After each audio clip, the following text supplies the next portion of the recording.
Welcome, ladies and gents. Chris Andre here. You can find me at PetBoxing on Twitter for boxing-related tweets, or you can subscribe to the channel. Click that notifications button and get a new notification whenever a new video is uploaded. Let's talk boxing. Let's talk about the big undisputed fight this weekend. Josh Taylor against Jose Ramirez. You know, one undisputed title fight obviously seems to have fallen through.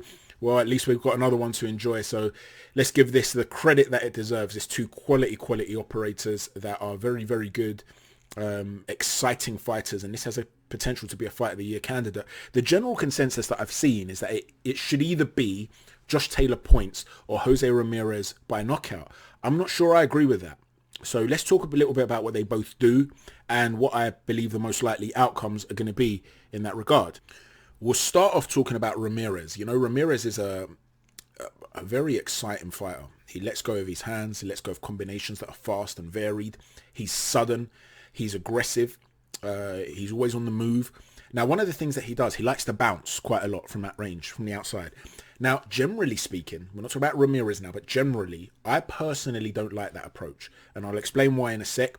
Yes, I understand great fighters have done it in the past. Evander Holyfield was a guy that did it. And I'll tell you why he used to do it and the reason that Ramirez does it too. But the reason I don't personally like a bounce is because it's readable. It's a pattern that can be read. Because if you're on your toes, you're not literally jumping off the floor, right? Not really. You shouldn't be anyway.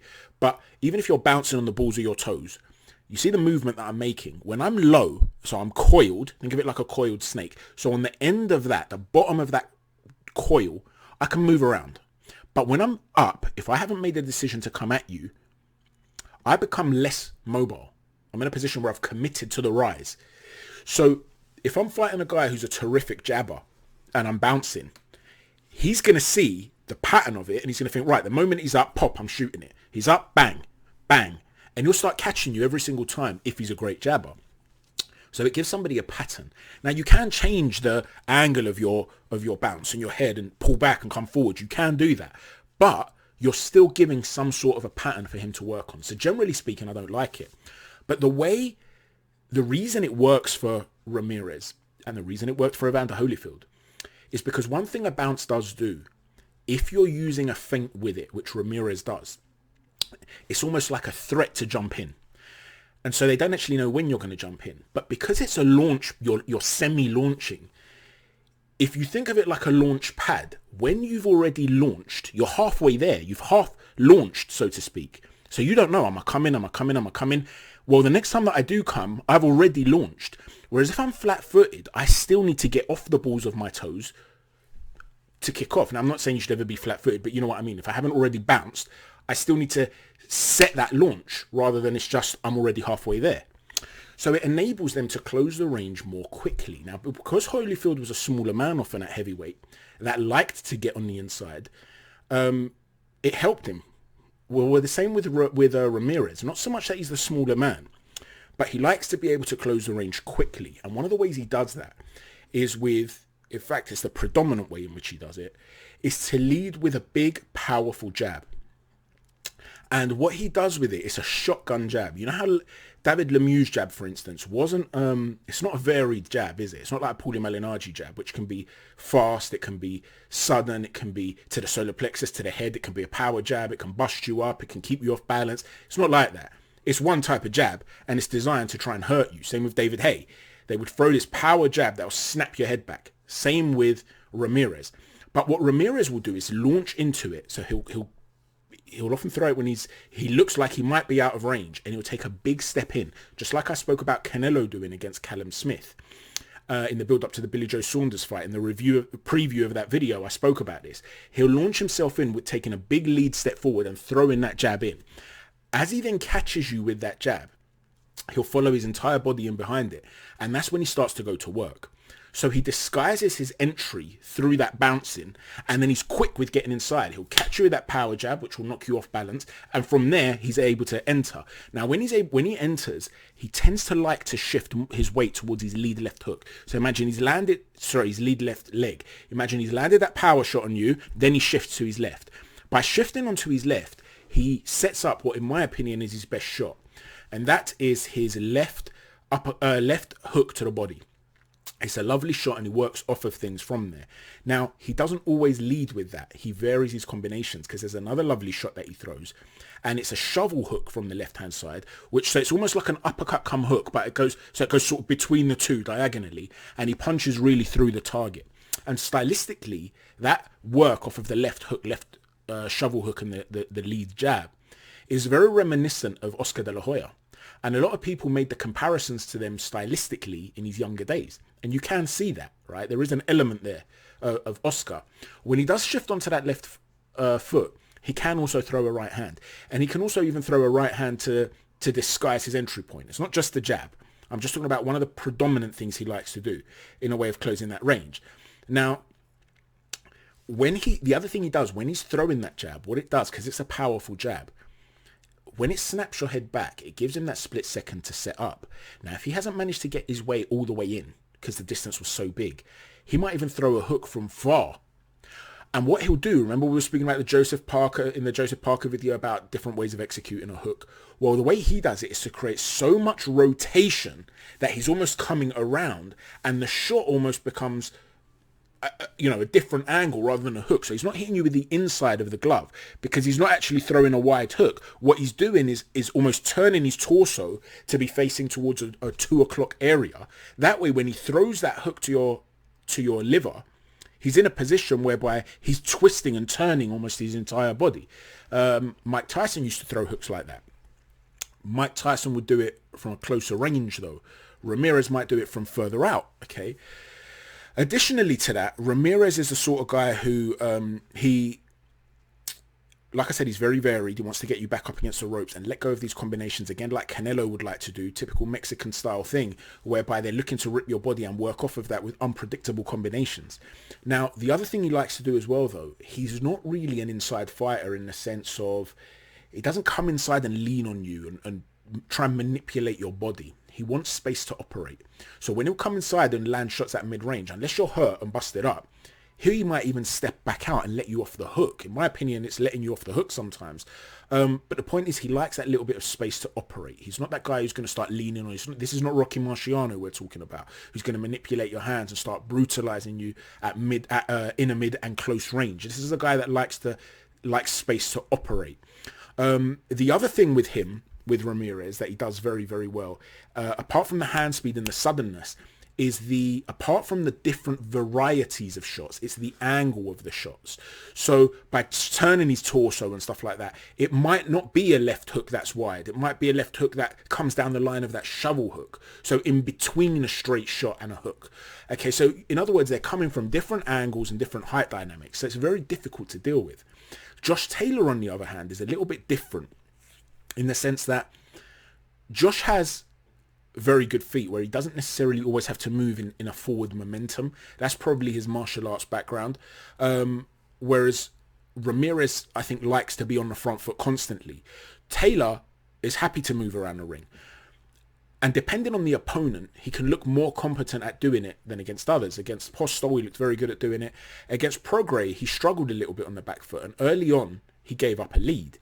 And that's when you saw his ability to adapt. And he closed the range against Prograis, started to lean on him. I know they were both southpaws, different angles at play here, but he started to pin the left hand of Prograis and he started to launch him forward, almost like in a rugby scrum. He gets low and puts his chest onto your chest or his shoulder into you and he's pushing you back, almost like a rugby scrum. The power is coming from the legs and he's pushing Prograis back. And what you saw in that fight is early on, Prograis started well. Josh adapted. Then I think it was in round 8, in one of the middle rounds, he decided to go back to trying to box. And when he did that, Prograis actually won the round. This is when Taylor started to have momentum. So what did Taylor have to do? He had to readjust and come back inside. And he's capable of doing that and shortening up his shots and throwing really powerful shots on the inside. This is going to be one of those fights, in my opinion, where Josh is going to want to push Ramirez back. In other words, try not to be too much at mid-range, although Josh is more than happy to fight at mid-range. Try and get right up close and use your physical strength, because I do think he's a physically stronger man, to push him back, get him moving backwards. If you can do that, you're taking him out of his comfort zone. That's not his game at all. The one place that Taylor doesn't want to be is with his back to the ropes. Now, he is capable with those feet to outbox a guy like Ramirez in theory. if he can get him constantly turning. Because one of the things with Ramirez, one of the things with launching yourself forward, just like I was talking about before with the bounce where you're committed, if you're launching yourself forward to enter from quite a distance, as your front foot commits, the one thing you can't do is readjust when you're in midair, when your lead foot's in midair. So if somebody turns you as you're trying to do that, you first need to land, then turn with him. So if he can be pivoting around him and landing shots, he can be engaging and being always one step ahead of Ramirez. Easier said than done though, because Ramirez is very, very fleet with although Josh is very fleet with his feet, Ramirez's hands are faster in my opinion. And if Ramirez is able to disguise that entry point with that bounce and come in and let go of sudden combinations like he did against Maurice Hooker, it was that suddenness that caught Hooker out. And the next thing you know, Hooker's up on the ropes in disarray and the fight stopped. So Taylor's got to have to be careful about that. But if he can keep getting him resetting, he can have some success. To me, he needs to mix it up between turning around, getting him resetting, and then coming right up close. Now, another thing that Taylor can do, in other words, apart from that right check hook, if you can do that to keep turning him, which, by the way, before I get onto the second thing you can do, that's not as easy as it sounds, because they're going to be vying for supremacy of foot positioning. If Ramirez is able to constantly get his foot on the outside of Josh Taylor's lead foot, pivoting out is going to be very difficult because you're going to have that leg to his own right hand side, blocking him from exiting. So the foot positioning is going to be key. But even if Ramirez is getting the better of it in terms of foot positioning to step in the way I'm saying, one of the things Josh Taylor's very good at doing is coming under shots. He's very, very flexible at the legs. Again, probably due to his martial arts background. He produces his power from his legs, but he's agile at his legs. This is not a guy like a James Toney who might not, he would like to plant his feet more, but his movement would be upper body, turning shoulder into your center line, bumping. This is a guy who will be up and down from his legs, from his knees. When that power jab first comes in, which like I said is a rising power jab, which will look to catch you on the forehead, affect your balance, or flush in the face, but it's almost like an up jab. The trajectory is moving upwards rather than straight at you. It's to affect your balance, right? As he's doing that, Taylor does like to shift his weight from his lead foot to his back foot, something that Terence Crawford likes to do in a different type of dynamic though. Crawford tends to bounce back and often he'll do it while switching. Taylor sort of shifts his weight from his lead foot to his back foot. And when he does that, he makes a guy fall short and he's throwing punches as he's exiting. So as Ramirez is looking to close the range, Taylor will be punishing him, in theory, as he's coming in by shifting his weight from one foot to the other, coming under that shot and then releasing punches of his own. One of the potential problems that Taylor will face though is, if I'm going to give you a stone to throw, so let's say I've got this mouse here and I'm going to go to you, throw this mouse as far as you can. You're going to hold it in your hands. You're going to use your left arm. I'm right-handed, but you're going to use your lead arm as a form of leverage, okay? You might bring your arm out and then swing it round, and then I haven't got much room here, but you know what I mean. Swing it round and then throw the mouse or the ball or the stone or whatever it is you're holding. That arm acts like leverage. Well, in boxing, that's a dangerous thing to do because there's a possibility of a counter. So you need to learn to launch that power while still remaining defensively responsible. Taylor brings that arm away, and I believe it's because of leverage. As he'll sit back, he'll then, like I said, shift that weight from his back foot, his lead foot to his back foot, when he'll then look to counter with either a wide right hook, that right shot, the lead shot first, that left arm comes away from his head. And again, it might be to do with maximum leverage and rotation. And because Ramirez is the sort of fighter that even if he's not landing, he's relentless, he's incessant. He'll let go of combinations. He loves that jab, right hand, jab combination too. He's not just a mid-range hooker. So he'll get in the pocket and start throwing straight punches. And we saw Prograis have a lot of success with those straight jabs to the head in the pocket.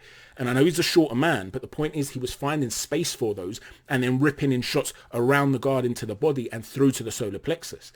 So Taylor would be taking a risk when he's pulling that arm back, potentially, and he will be getting caught with shots like that from the right hand of Ramirez.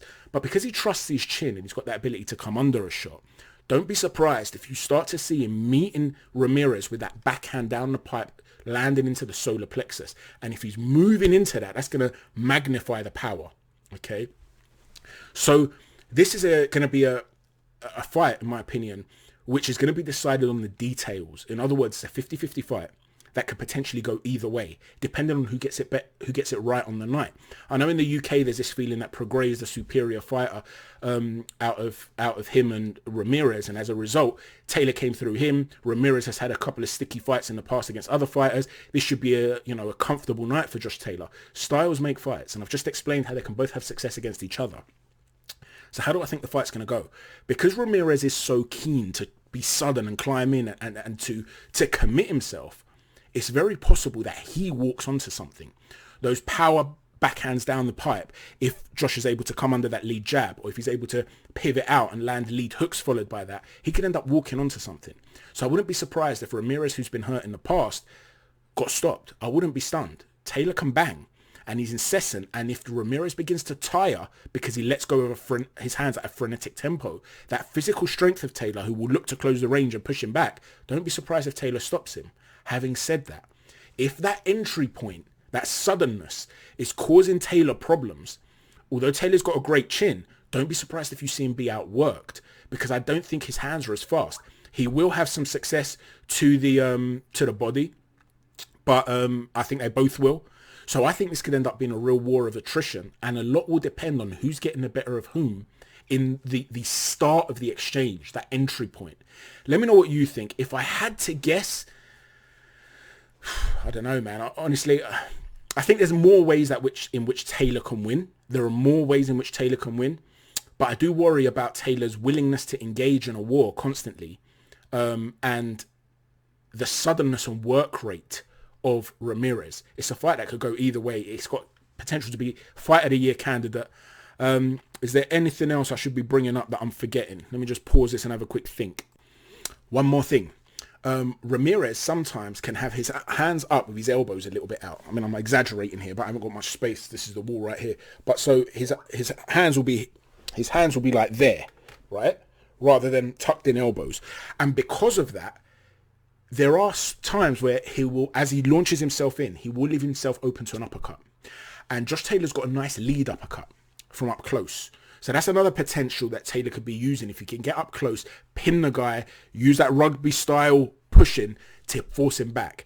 If Taylor can do that and force him back, Ramirez is in trouble. I think Ramirez can fight on the inside. He can catch and counter. He's decent at it.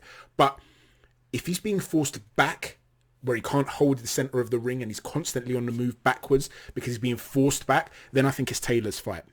So that's why I think there are more ways in which Taylor can win it, but I can certainly envisage a way in which he gets outworked by, in my opinion, the faster-handed Ramirez. I think Taylor's got faster feet, probably, although Ramirez is very good, like I said, at closing that range. It's a great fight. Honestly, I'm so excited. I can't wait. Let me know what you all think, guys, about this. How do you think the fight's going to go? One final sort of personal thought on this. The last big fight I went to with a friend of mine, a couple of friends of mine, and my brother was the Josh Taylor Prograis fight. I was there that night, and that was the last fight I went to before this whole issue occurred with locking the world down, to be honest with you, and putting us all in house arrest. God willing, everything passes and they don't manage to bring in these draconian measures that will essentially mean only some of us are able to, well, some of you will be able to go to the fights, because if those measures are put into place, I'll never be going to a fight again. Hopefully we get to experience these things once again. It was a wonderful night, and it was a terrific fight that was, and the atmosphere was great, and hopefully this matches up to that in terms of a fantastic night of boxing. Let me know what you all think, guys. Thank you for watching. Appreciate it. Take care. God bless. Hit that subscribe button, share, comment, all that stuff. Take care.